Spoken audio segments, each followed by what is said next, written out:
babaraw at titingin ng sibuyas.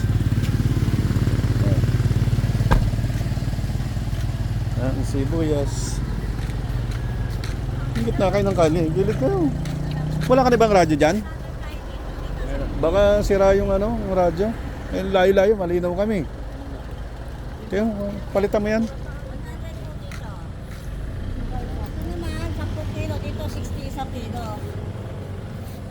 Yan. Ano ang tingin nyo? Kailangan ko malalaki. Malalaki? Dali lang, magkapalit ng radyo si ano. Si Jay. Bibili ako po ng tilapia.